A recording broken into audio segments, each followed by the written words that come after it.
Okay, so I'm just waiting for people to join. 4 more minutes.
I know. I'm just waiting for 2 more minutes. We'll start by 12:30. Just waiting for people to join.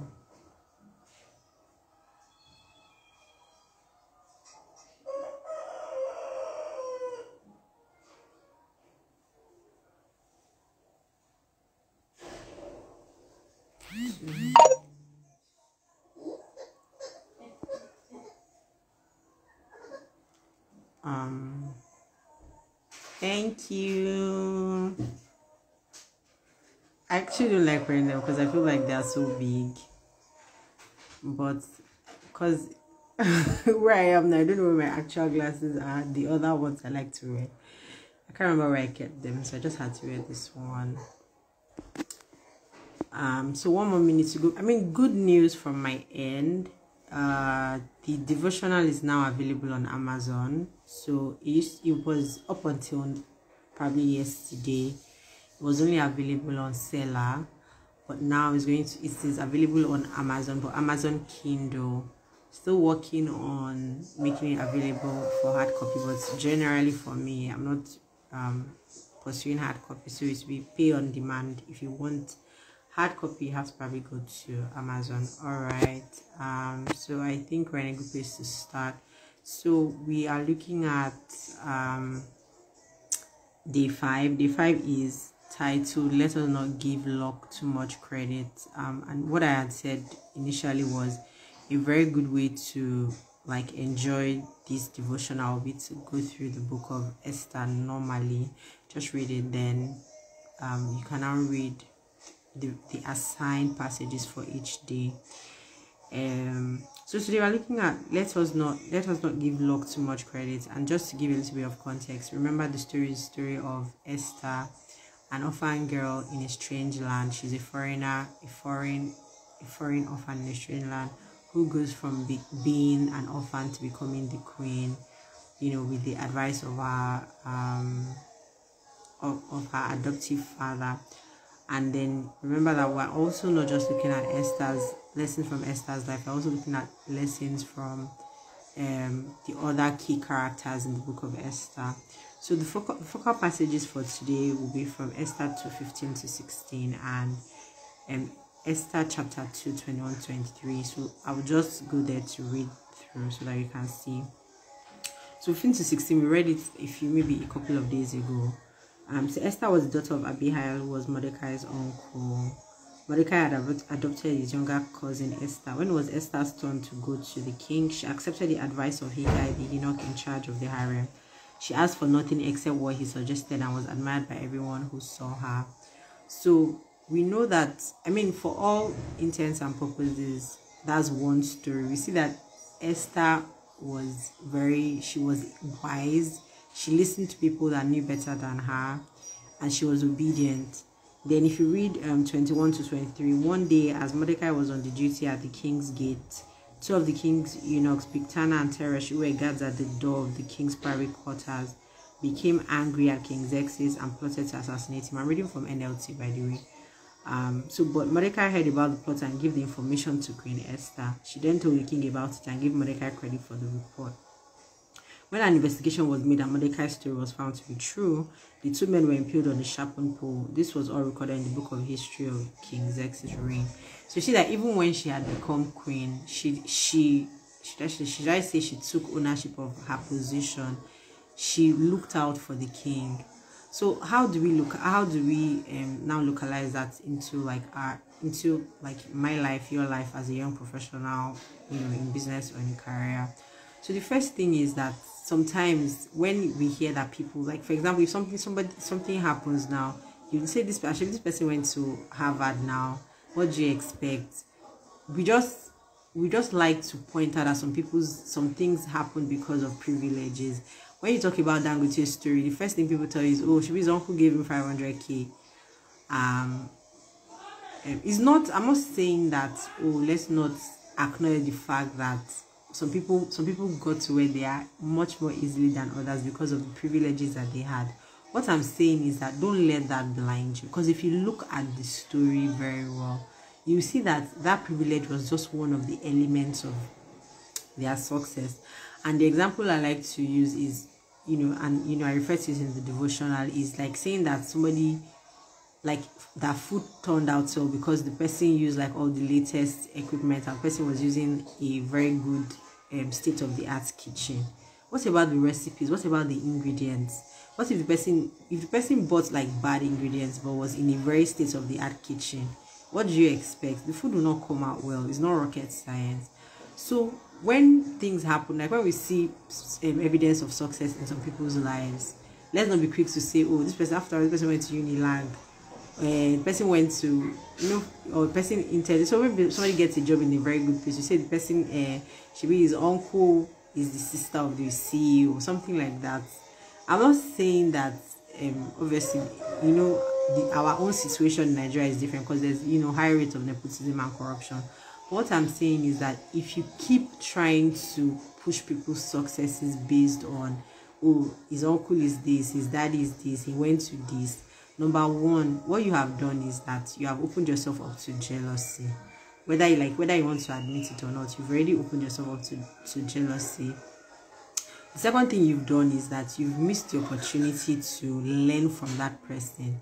Yes, just imagine if nobody, like Dangote, yes, his uncle gave him 500k, but there are other things that he has done for himself.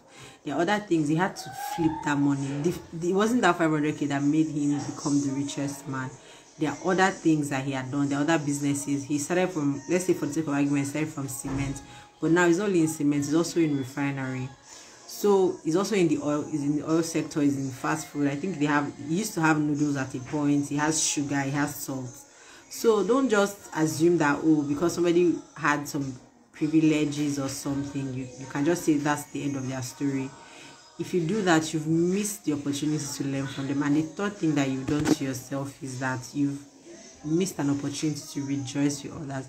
The Bible admonishes us to rejoice with those that are rejoicing, and then to also mourn with those that are mourning. So when you have an opportunity to rejoice with people, don't just say, oh, after all, his uncle is this, his daddy is this, his mother is this, he went to Harvard, he went to this. Let's not. I know that privileges, luck, all those things, they are very important. Somebody gave you money to start your business, or maybe your friend that started a business. You say, after all, she registered for one grant, or they gave them one grant. I remember one time when we were in school then, so law students used to get bursary. I don't know whether they still do it now, but law students used to get bursary. So like your state government will give you money. You understand? So just imagine maybe like you say maybe, and then all states that had oil were getting like 100k, 200k. Meanwhile, those of us that were not from states that had oil, maybe like maybe some small states like that, maybe Ogun, they were getting 35k. So just imagine you are now looking at it that I'm not going to enjoy my time as a student because you didn't get that kind of money. So there was nothing, it's just the privilege. It's not your fault that you came from a state that is not all producing. But don't now say, oh, because they did that, then you don't want to see any other lesson or any other thing you could have learned. So yes, luck and privilege is very important. Sorry. Okay, so the luck and privilege is actually very, very important. Like, yes, some people will not have made it. People always point out that Mark Zuckerberg, all these people, yes, their parents, they dropped out of school, but their parents gave them a soft landing. They went to very good schools and all that. But you can't compare yourself to them. But you can learn from that privilege, but you can learn from other things that they did with the privilege. That's the point. So yeah, if you trivialize people's success, that's really the point. Let's not give luck too much credit in the sense that don't trivialize people's successes because you can see that they enjoy the particular privilege or they enjoy the particular I don't know, a particular luck thing. And to localize the story in Esther, anybody could have said, look, if our uncle wasn't very aware of the palace, like obviously our uncle works in the palace, so he had like insider information to an extent. So you could have said, well, we all know that if you think about it deeply, Mordecai knew some things. You have been able to pull some strings from her, whatever. But you can see that Esther didn't rest on that. She showed initiative. She knew that this place is beyond my control. So she was learning from, she said, this person knows better. This person has dressed queens for years. So why would I be telling them what I want to wear? It doesn't make sense. Whatever you give me, I'll wear. And then even when she got in, she didn't rest. You're already there now. And that's one thing. So she had privilege. She could have just looked the other way that, after all, I didn't really want to be here, but I'm here. Let me do whatever I like. When she found out that the king's life was in danger, she acted. So very, very important. So let's go through the prayers. Because I also set out some prayers, and then I also made them some sort of reflection. And the first prayer point is for you to really pray and thank God for the privileges that you enjoy. I was just really thinking about it. That actually, I didn't go to Harvard or wherever, but I think I went to a very good school by Nigerian standards. I had access to a number of opportunities by Nigerian standards, and most of maybe my career trajectory would probably not have been where it is if I didn't go to the school that I went to. Because the truth is, the person that I met that did my CV for me, like, was a Unilag alumnus. So it was because he was a Unilag alumnus that I met him, you understand? So thank God for the privileges that you enjoy. Maybe you started your business with a grant. Maybe you started your business with money that your parents gave you. I remember that when I started working, my first year as an NYSC, I was any NYSC, I was collecting salary, and my dad every morning for like 1 year, when I'm going to work, he will remove money and give me transport fare. So like, obviously, I could save money. I could, even if I was living a little bit lavishly, I had to put it mildly, at least 3 sources of income: my own job, my dad's small allowances, and then NYSC. But a lot of other people. So even I was able to save it like a bulk sum in my first year of working, and that money I used to apply to schools and all that. But there are people that were not like me. They didn't have that opportunity to apply to schools and all that. It was a struggle for them. So thank God for the privileges that you have. It's something, think about it. There's something you're enjoying that maybe if you really think about it, it really helps you to be where you are today. Maybe it's another language that you can speak 2 languages, whatever your privilege is, thank God for it. Maybe you work in a very good place that they pay. I remember like during COVID, where I was working during COVID, they paid us everything. Like my salary did not miss. I didn't lose 1 naira, and they still paid us like end of the year bonus. You understand? That was a privilege, like, because I know that all around me there were like salary cuts and everything. So I can't take it for granted. I know that I really enjoy the privilege in that regard. So thank God for the privilege you enjoyed in your career and your business. The truth is, they're actually part of where they're part of what made you what you are today. Then second thing is thank God for all the successes that you had, all those wins, maybe awards that you won, grants that you won. I know people, it was end of the year last year, a lot of people that have put in for employee of the year. I saw a lot of LinkedIn posts, people saying employee of the year, promotion, all those things. So thank God for that. It's not easy. And then I think the third prayer is for you to ask God for the grace to rejoice. Ask God for the grace to rejoice with other people, especially when it feels like things are not working for you. It's easy to say. The Bible says rejoice with others when they are rejoicing, but there's a way that you find it very difficult to be happy for people, especially when what they have is something that you've really been praying to God for, and it's like God is just turning their ears to your matter. But ask for grace to rejoice, to be happy for people, to be happy for your competitor, to be happy for your colleague. So maybe you thought you were going to be employee of the year, but they gave it to your colleague. You thought maybe you get maybe one award that some firms, when they do their end of the year party, or offices or organizations, they give awards, they recognize people. So maybe you are really hoping that you be the one, but somebody else won it. Why don't you, be happy for that person? Then finally, then ask God for humility to learn from the strategies of people that ideally you don't want to have anything to do with. It's very important. Like I said, you need to be able to see beyond privilege, because the first thing when somebody says, when you see maybe like a pretty girl, pretty and brains, blah blah blah, working in the office, when you see somebody like that working in an office, the first thing is you think maybe it's her pretty privilege that is making her do well. So you are blinded to anything she wants to say, you don't even want to hear. Or maybe somebody that that he's dad. I remember that my friend used to work in a firm where the governor of the son, one of his colleagues was the son of a sitting governor, an ex-governor, I can't remember. And so it was just like he just always had something to say. And I was just like, look, this guy may not be the best of the employees, but I'm sure that if you actually calm down and try to learn one or two things from it, maybe what he lacks in like core technical skills, maybe he's a people's person, maybe he just knows how to get job done. I know people that they can chase clients, they will get you clients. Somebody you've been trying to talk to for days, they can. So, but you are just there beefing the person because you feel like, oh, his father is this thing. Obviously, his father is something. He has access to doors that you will have to struggle to open. So your office needs those doors.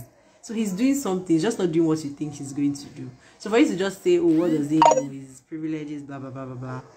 You really be missing the point. So ask God for humility to learn. So that to learn from people that you feel like, oh, you're blinded by their privilege. You can't see. You just feel like, oh, what did they do? What did they know? It's not because their father is this. It's not because their mother. It's not because they went there.